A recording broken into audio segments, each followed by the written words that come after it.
Who talks first? You talk first? I talk first. Hello, everybody, and welcome back to Han Talks First. This is the podcast you're looking for, a Star Wars podcast where we talk about the latest and greatest in Star Wars world. And as I told you before, I'm joined by a very special guest this week. Some of you might know who this is from her hosting on the Star Wars show for the High Republic, and some of you might know her from some of her other creative endeavors as well. But I'm happy and excited, so thrilled to be joining us today is Krystina Arielle. So here she is. How's it going? Hi, it's great. Like I just told you, I'm so excited to finally meet you and get to talk about Star Wars and a bunch of other, geek culture and just learn a little bit more about you. And I'm sure our listeners will as well. So again, thanks for joining me today.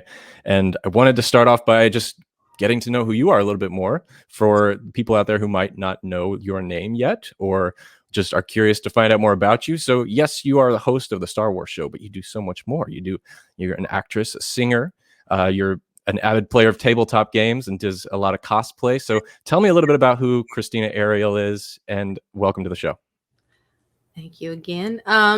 So my name is Krystina Arielle. I am a cosplayer and a tabletop role player and actress and a host and a mom and a wife and an avid collector of things.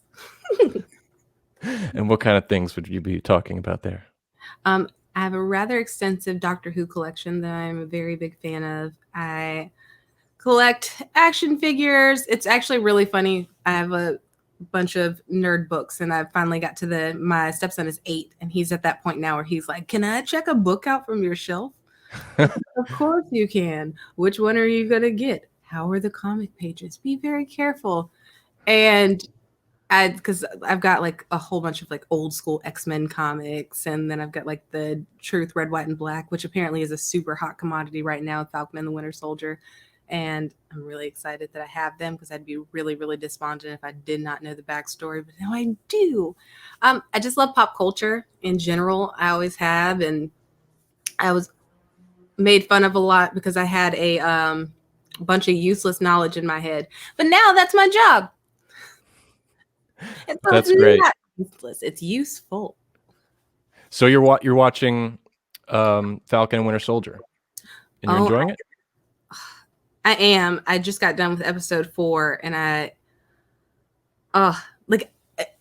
on the level of loving tropes in television, I can see kind of what they're doing and the pictures that they're painting of all the different directions he could go with Carly and with Sam and with Bucky and with John Walker. But it's just, and I'm not going to spoil it, but there's like this scene. It's actually really funny. I was talking to Joanna Robinson about the show, and we talked about the fact that, yes, Captain America has used a gun before, but Captain America's never really led with a gun. And so I was watching, my son came in for the latter part of the episode, and he goes, "Captain America doesn't use a gun." And I'm like, ah! It's like, just because he has doesn't mean that he should. And I don't know. And it was really, I'm really enjoying it. I think it's really well done. It's also, I wish it had more episodes than 6. Oh, I know. What are you going to do? I love the show as well. Me and my girlfriend do a Falcon and Winter Soldier after show here on the podcast. And similar to what you just said about Captain America using a gun, my girlfriend had mentioned Captain America in the MCU, the Chris Evans version, is very much represented as a shield, like for his character. Mm-hmm. And when they transition to this new John Walker guy, they really focus on, when they show him wielding a gun, and he's less of the shield, more of the protector that Steve was. Mm-hmm. And this guy is more of the attacking kind, and it kind of shows his character in comparison with Steve. And absolutely. And also it's interesting because you see the ego of John Walker, which is something you never ever saw from Steve. Like, you saw how humble Steve was even when it came to in Age of Ultron trying to pick up Mjolnir. Like, he could have done it, but he didn't, which was, I mean, it was great when it did happen, but it was also like he wasn't going to, he knew he was worthy on a level, but he didn't need to prove he was worthy. And so there's a thing now where I think it was, I was waiting this whole time for John Walker to be like, do you know who I am? So when he said it, it just hit me in this way where I'm like, no, like, why would you say that? Like, it's like, oh, well, it's a product of the property of the government. I'm kind of the government. It's like, like it's they talk about how like the super serum or even any kind of power amplifies who you are. If you're a good person, you become a great person. If you're a mean person, you become an even more mean person. You become even more hateful. So it'll be really interesting to see just how far they take him. Like if they go like full US agent, like what's gonna go down. Yeah, it's very exciting. Like you said, it's sad that there's 2 more episodes left and then this show is over. But the places they could take it is there's so many different directions, and I can't. I think eventually it's leading up to Sam taking on the mantle, taking that shield back, and kind of carrying on that legacy of Captain America. It's just a matter of how do we get there, and I think it's a great journey to tell, rather than just picking up after Endgame and okay, he's a new Captain America. It took a deeper dive into it, and I think it's fascinating. And I think it was necessary, especially when you're dealing with like the weight of it. Like, yes, there was a Black Captain America with Isaiah Bradley, but not in this zone. And so I think to set the expectation of people and show like this person, like all these people have the possibility to be worthy, but this person is representative of what Captain America can be and should be, not necessarily what you think he is, but like what he can be and what we can aspire to. And I think it's just so, it's so beautiful the way that they're doing it, because it gives a depth to it, and it's getting people to feel it and to see it. And you're so excited because it's, as the story progresses, you see those characteristics in Sam that make him so worthy. Like the fact that he didn't go in guns blazing with Carly. He sat down with her and he talked to her. And it could have been, and it would have worked. Yes. It was going to work. But you had somebody come in there that's like, no. This isn't the way that we've done it. But this is the way that we could do it. There can be diplomacy. There can be these kind of conversations. It doesn't have to be like one extreme to the next. It's like, just have a conversation where you're actually listening to one another, where you're making each other feel heard. And it makes such a difference. 100%. Is it weird for you, this is kind of off topic, that you've been on multiple panels in the past and you host a couple shows here and there. Is it weird for you to be interviewed or to like join me on this show and be kind of on the other end of that? It is weird because it's talking about yourself, and I have social anxiety. So it's this also the programming of being raised in the church where it's like, don't gloat, don't brag. So talking about yourself still feels kind of weird. Yeah. But I love talking to people. So it's like I get to have conversations with different people who, I don't know. Usually I have an interview with people and then we become friends. So I hope friend. we can be friends. I hope so. Oh, and we're done. So yeah, we're friends. Yes. So yeah, bring me from like the beginning, the early stages of your life, and how you came to be the person you are today. So you're from Columbus, Georgia, and at one point you decided, I'm going to California, I'm going to do all these great things. How did that get started? What made you want to make that jump and kind of get out here and do your own thing? Ooh, okay. So first of all, I'm originally from California. Like where I was born was in California, but I'm an Army brat. So I was raised all over because my dad was stationed in Fort Benning. We retired in Fort Benning. My stepdad got stationed in Fort Benning. He retired in Fort Benning. So, but it all kind of kept coming back to Fort Benning in Georgia. And a lot of my formative memories are there. I also lived in Kentucky for a hot minute. Shout out John G. Carlisle, second grade. But I've lived all over with my family. But Columbus was the place that was home for the longest. And so I would leave and I always came back to Columbus, and my stepdad was there. So like that part of it made it really home. And I've done everything. Like I've waited tables, I did loans. Fun fact, Zach Brown has a hotel kind of retreat thing up in North Georgia. And I sang in, I think I was like 19, and I sang at this bar like in a Playboy bunny outfit, singing "I Love Rock and Roll" at Zach Brown's like thing, because we were supposed to do this festival. Because at the time I was still doing music, and it's like, of course, like when you're starting out, you go and you do festivals and stuff. But the festival got canceled, so we just ended up hanging out at this thing. And yeah, I moved to Virginia for a minute, and again came back to Columbus. I was selling cars. I sold cars for like a year and a half. I worked in restaurant management. And was I happy? No. Because something always felt like I should be doing something different. And I always used to say I was going to go back to California. So at one point, I was working at this bar called the Pickle Barrel. And I decided that I sat down one night and I said a prayer. So God, I'm really not happy. So if you open a window, I will jump out it. If you open a door, I'll run through it. But like, this isn't where I'm supposed to be, because if it was, like, it wouldn't hurt. And the next day I get a phone call that the Pickle Barrel is going out of business. It was a sign. So I said, you know what I'm going to do? I'm going to put it on Facebook to hold myself accountable. I'm going to set a date, and this is going to be the day that I move to California. Like, fortunately, my mom was here. She remarried. She was here. And so I packed up my car. My friend Brooke rode with me, and like 47 listens through a Taylor Swift album later, 36. We drove 36 hours in a day and a half, like no sleep till Brooklyn. Like, we were off, and we just drove across the country. Texas was the worst part to drive across because it was just such a long stretch. There's nothing there. And especially at night, and you're like, oh my gosh, like, when is this going to end? I need another state. But we made it through, and I got here. I moved here in November. I met my husband in December and ended up kind of like into this life. Like, I started working at this bar called Big Wangs, and then I went and worked at the bank, and then I started working in real estate.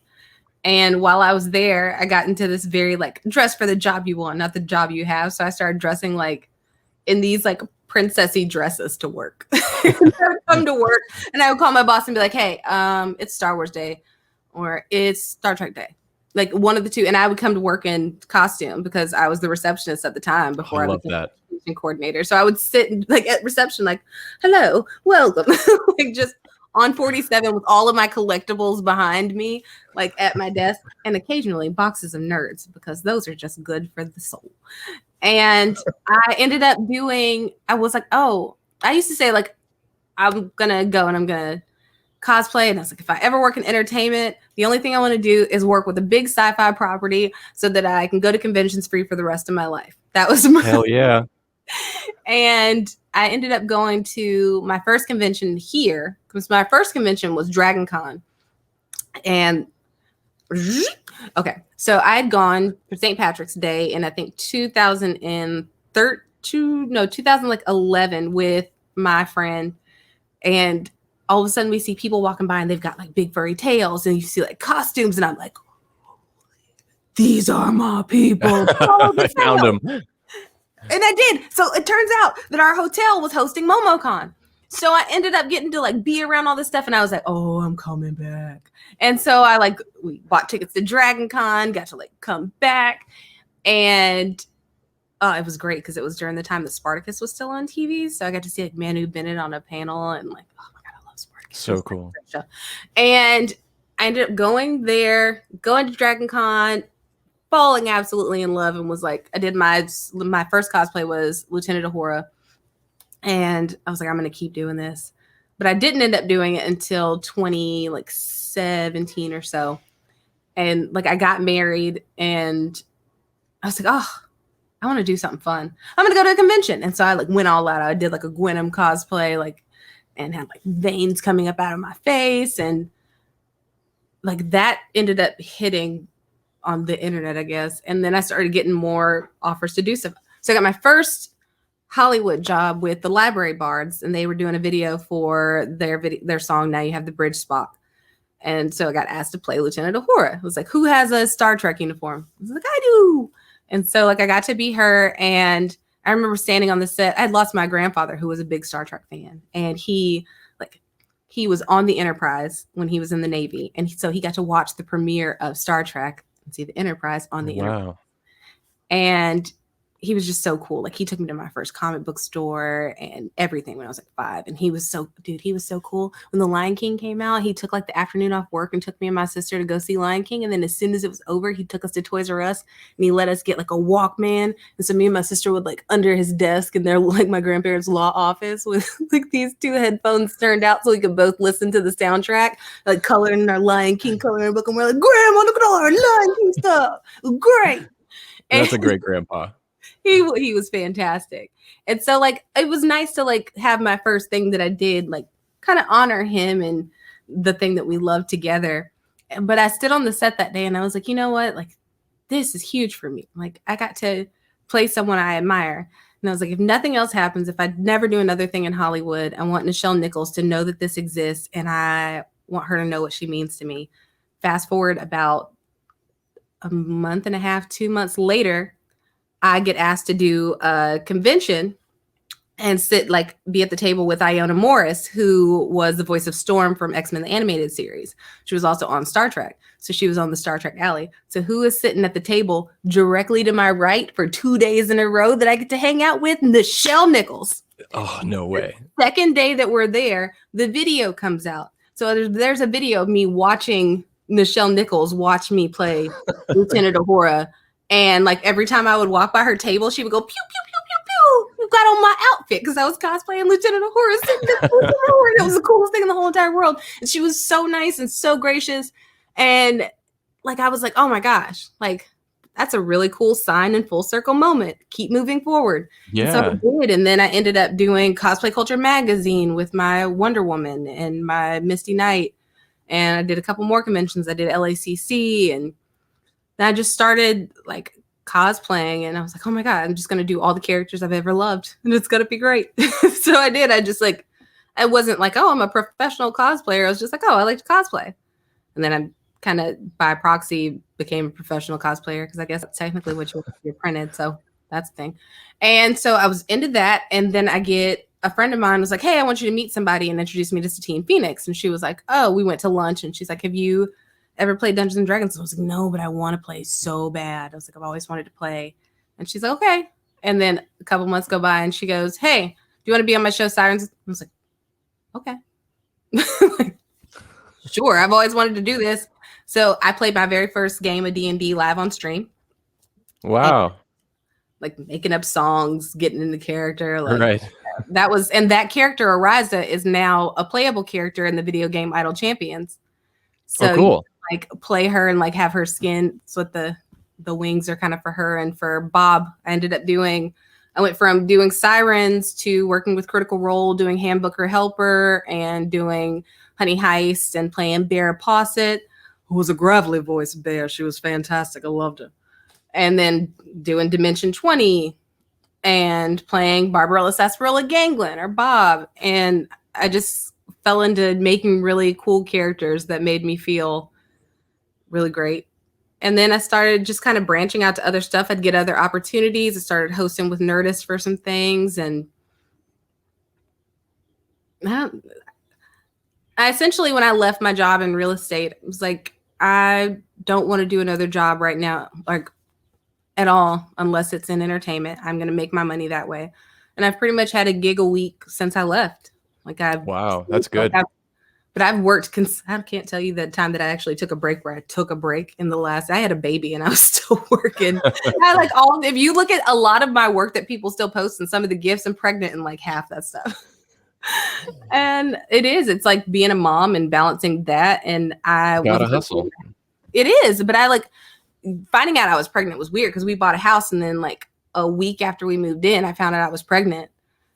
And I wasn't like, I was told I couldn't have kids, or if I did, it was going to be like a hard thing to do. And I was going to have to go through all these medical interventions. And then I found out I was pregnant. And now I've got an 18-month-old walking around. And it's all of this stuff pretty much just happens. And I work really hard to do so. And then you fast forward, I used to host a show called Nerd Talk Live. And a lot of my friends, actually one of my friends reached out and said, hey, like I want to introduce you to somebody. And I was like, okay. and it was the Star Wars introduction. I actually did a show with Anthony Carboni. We did an episode of Funsions and Flagons with our friend Maud Garrett. And after I found out in December that I was coming on to the High Republic, and I lost my whole entire natural mind because I was like, shut up. Like, I really thought I was getting pranked for like the longest time. I thought it was a huge prank. And it was like not until I had like a FaceTime meeting and I was like, okay, but like, who are you really hiring? Like, what do you do? Right. Who are the other hosts? Oh no, it's just you. Huh? Like, but I was so excited because like just the concept of the High Republic and everything that was to come was just it was exciting to me. It was new, it was fresh, and it was an opportunity for everybody to come in on equal footing, for everyone to come in with like, these are new stories, these are new characters, it's a new chance to invest emotionally in these people and to grow with them, but also it's probably going to be someone's entrance into obviously like the prequels and the trilogy and the sequels, or it's going to, I feel like having that introduction for people who may have not felt like they could get into Star Wars. It's like, this is their opportunity. And I'm just really excited to see where it goes from here. Yeah, me too. And so when you were first introduced to the whole High Republic concept and the whole idea for the show, had it already been announced about the High Republic, or were you kind of brought in at the time when they were still working on the concept for it? No, this actually, Michael Seglain started working on this in like 2014. So it's something that's been in the works, like obviously under the banner of Project Luminous, but I was not like, I came on in December, and I think they didn't announce me until like January 4th or something like that. And that was when they announced like, the actual companion show, which I thought the concept was really cool because it's like, oh, you get all the information plus going into the next books, like doing it bi-monthly, like you'll know, oh, like what's coming out while we're waiting for this. What am I going to be able to grab?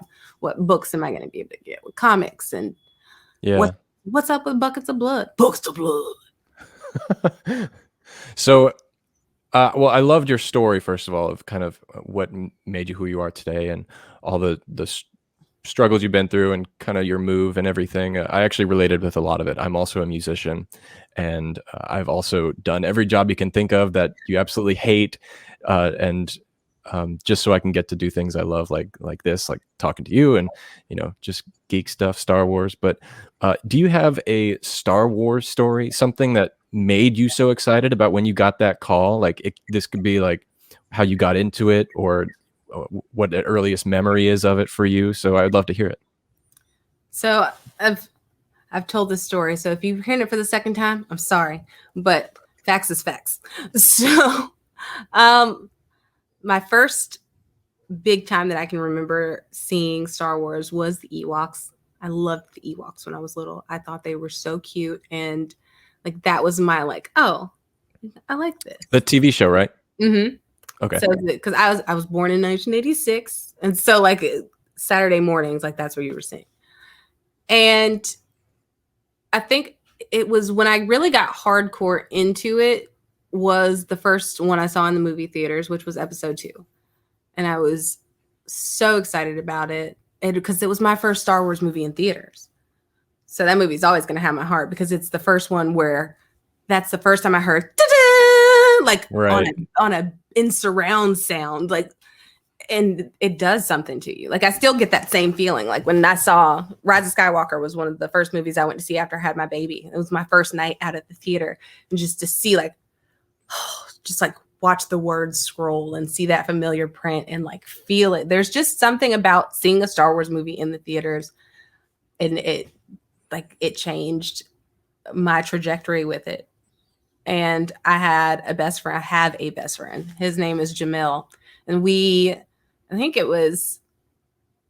I can't even remember our earliest one, but in high school, we would not go to school sometimes and we would just watch Star Wars. So we would watch like the originals. But when I think it was like 2005, 2006, we had gotten the Tartakovsky like Clone Wars. I'm actually can look up and point to it right now. So we would do these marathons where we would go episode 1, episode 2, then we would watch the Clone Wars miniseries, then we would watch episode 3, then we would go back and watch 4, 5, 6. And we would do that all the time. And it was just it was always such a good break if I was stressed out or if I was going through anything that we could go and we could just watch Star Wars. So in 2006, my best friend, not Jamel, but my best friend Becca got killed by a drunk driver. And it was really, really hard because like right after that, I lost my great grandmother. So it was like all of those big things in succession and just kind of dealing with childhood trauma and all of these different things. And I just remember feeling really sad and broken and depressed. And I decided that I don't want to live anymore. So I told that to my therapist, and I ended up going to therapy and like talking to someone about my depression and working through my anxiety and all of those different things. And it's always going to be a process. I'm like, it may seem like that has nothing to do with anything, but getting back to myself in treatment and in learning coping mechanisms and how to deal with grief in a different way. I learned all that stuff there, but it also made me more comfortable with being who I was.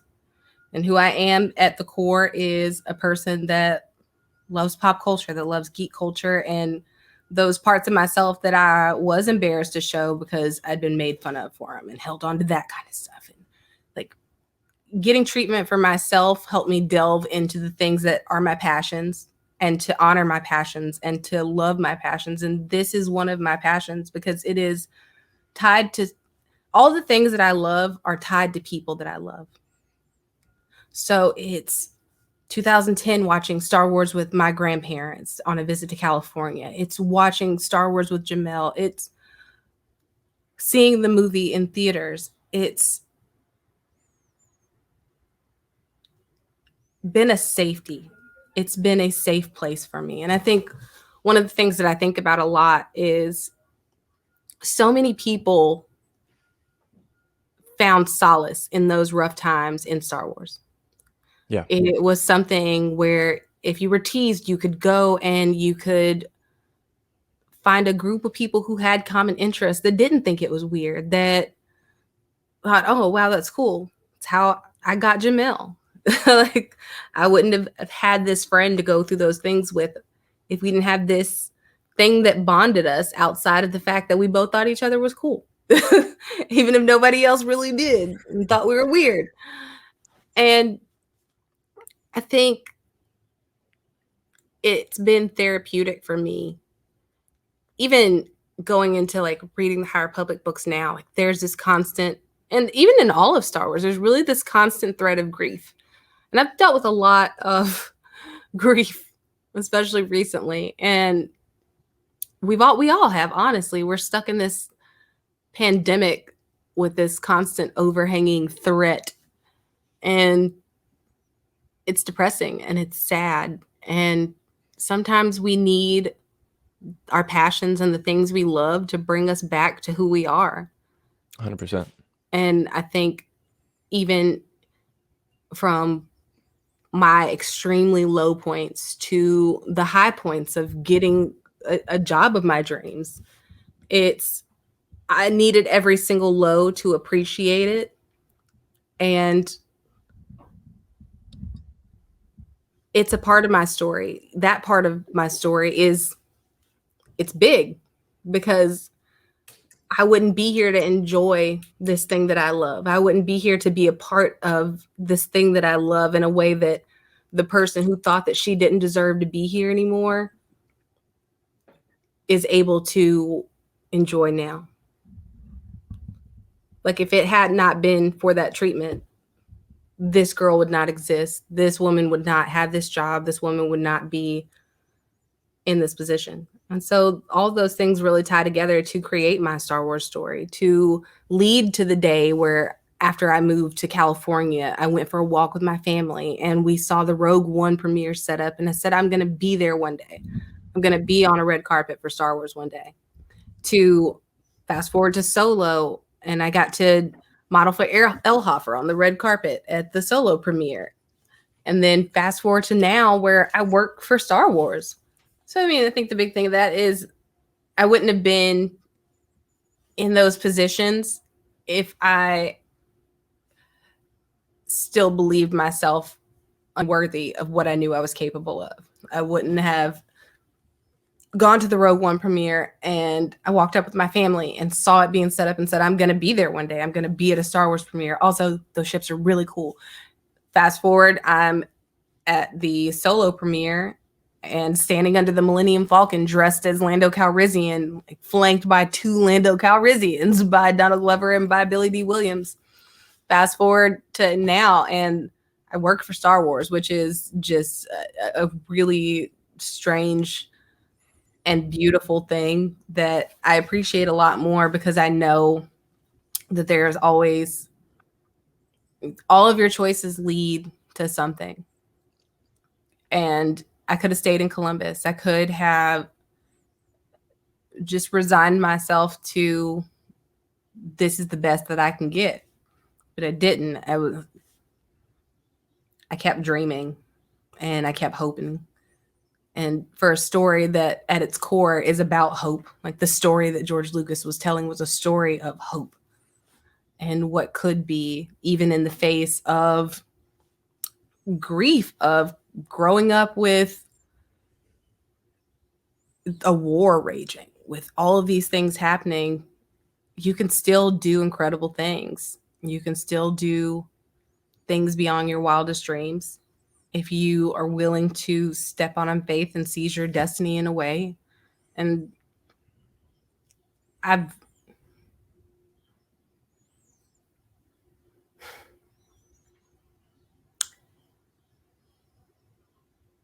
get to do what I love and be joyful and share that joy with other people. And that's all I've ever really wanted to do. I get to talk to people like you and have honest conversations. So I think that's something everyone should be able to do. And I loved hearing your story, especially the part about Star Wars is a safe space, and it is for a lot of people. And like you said, it's funny. Attack of the Clones was the first movie I remember watching in theaters as a kid, similar to your story. And yeah, that opening crawl when it's like pitch black, long time ago, galaxy far away, and then bam, it hits you. Star Wars. It's one of the few intros in like movies that it completely takes you out of the audience world and brings you into the movie, and it's so immersive, and it takes you away from everyday life, and it reflects everyday life in the movie, but from the central viewing point of hope. It's amazing, especially when, like you said, you get to do what you love. And yeah, we are lucky and so honored to have you in the Star Wars world in some way. And the Star Wars show is great. A lot of the stuff for the listeners out there that Krystina is talking about, there's this wonderful article on her on starwars.com that you guys can check out and see a little bit more about her journey. And it's a fantastic article. I will link it in the descriptions here so you guys can check out as well. Shout out Kristen Baker for writing it. Yes. Go pick up her new book. Please do. And so out of let's talk about like current Star Wars. Is there anything that's coming up soon? You know, they just made an announcement of a whole bunch of movies and TV shows, or even the books. Do you have anything that you're most looking forward to on your list? Ooh. For me, it's definitely Obi-Wan. Starting my fandom from the prequels, Ewan McGregor is like, I got a soft spot for him, so I can't wait for Obi-Wan. All the way back to the rat tail. Exactly. I am very excited about Kenobi. I think it's going to be really, oh my gosh, like we are going to see them interact, and I am losing it over the idea of seeing Anakin and Obi-Wan together. And it's going to be interesting to see if they do it in this way where they actually have a lot of conversations together so that we see what built between them leading up to him striking him down. So I'm very interested to see what they do. And also, I just love hearing Ewan McGregor's Obi-Wan voice. I think it's so great. I also want to see what they do with these new actors that they've just brought in, because it looks like an extremely talented crop of people, and I cannot wait to see what they do. And these people are on the ride of their lives, and it'll be interesting to see these new people like welcomed into that family. I am really looking forward to Kenobi. I think it's going to be great. But I also am very excited about the Acolyte, because it's maybe but it's High Republic era, and I'm very excited to kind of see Leslie take that story on. Did you see her Russian Dolls show at all? I love that show. I watched it twice within a week. I haven't seen it. I haven't talked to anyone who's seen it, so that's good to know.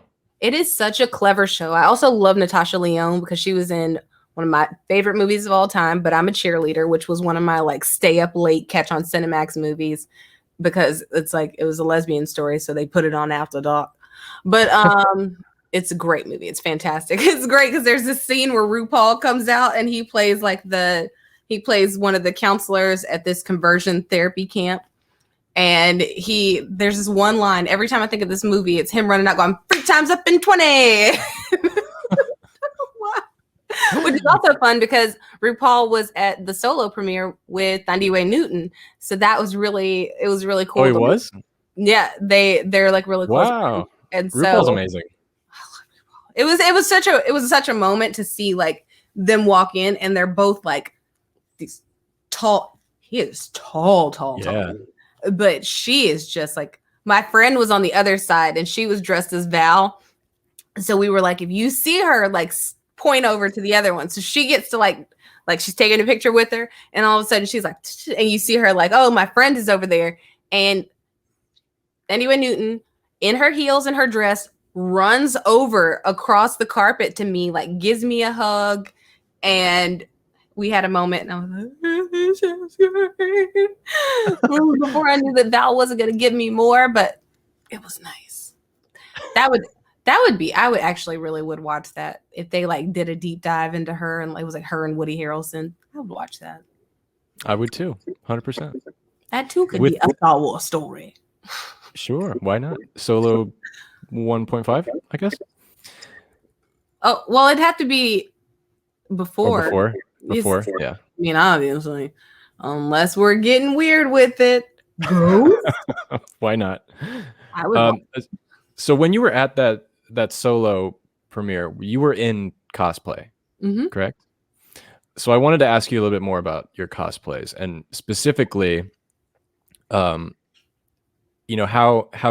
you design them, if you start from scratch like some people do, and how you decide what you're going to be, or what challenges you face in that. I am not a good crafter. I am a really, really good shopper and stylist. And there's this idea that you have to be a professional level costumer to cosplay. You don't. Get a costume, put it on your body, you're a cosplayer. Like, it's play. It's fun. Go do the thing. I'm very fortunate that I've worked with some really cool designers on certain costumes, or like even my Valkyrie cosplay is a Marvel licensed bag cosplay. It's all about like coordinating it and pulling the look together. In my mind's eye, when I think of a cosplay, I have an entire look in mind.